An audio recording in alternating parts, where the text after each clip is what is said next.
না, কারণ আলোচনা তো শেষ হয়নি এখন। আলোচনা চলছিল, আলোচনা চলা অবস্থায় এই ধরনের কর্মসূচির অর্থই হচ্ছে এই যে একটা অহেতুক একটা চাপ সৃষ্টি করা, যেটা আমি মনে করি যে গণতন্ত্রের জন্য শুভ নয় এবং সঠিক সিদ্ধান্ত নেওয়ার ব্যাপারেও শুভ নয়। এইভাবে রাজপথে আসলে সমাধান হয়ে যাবে?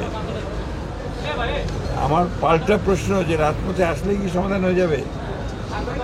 আমরা এখন পর্যন্ত সবচেয়ে বড় রাজনৈতিক দল, এ ব্যাপারে কোনো সন্দেহ নেই। আমরা কিন্তু এখন পর্যন্ত কোনো ইস্যুতে এই আফটার দিস চেঞ্জ, এই পরিবর্তনের পরে কিন্তু আমরা কোনো ইস্যুতেই রাজপথে আসি। আমরা আলোচনার মাধ্যমেই সমস্ত কিছু সমাধান করতে চাচ্ছি।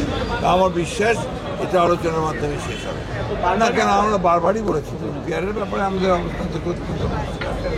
আমরা পিয়ারের পক্ষে নই, কারণ আমরা মনে করি যে বাংলাদেশের পিয়ারের কোনো প্রয়োজনীয়তা নাই।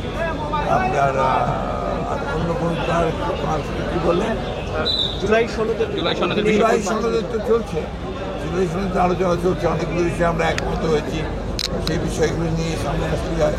একটা জিনিস যেটা খুব পরিষ্কারভাবে আমি মনে করি যে এখানে যেটাই করা হোক সেটা জনগণের সমর্থন হচ্ছে সবচেয়ে বড় প্রয়োজন।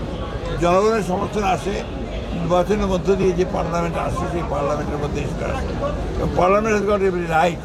সে সংবিধান পরিবর্তন করতে পারবে, সংবিধানের অ্যামেন্ডমেন্ট করতে পারবে, সেটা তো সেখানেই সম্ভব। স্যার, তাদের দাবির মধ্যে আরেকটা দাবি আছে, জাতীয় পার্টি এবং 14 দলের রাজনীতি নিষিদ্ধের দাবিটা আছে। এই ব্যাপারে আমাদের বক্তব্য আমরা খুব পরিষ্কার করে আগেও বলেছি, এখনও বলছি যে আমরা কোনো রাজনৈতিক দলকে নিষিদ্ধ করার পক্ষে নেই।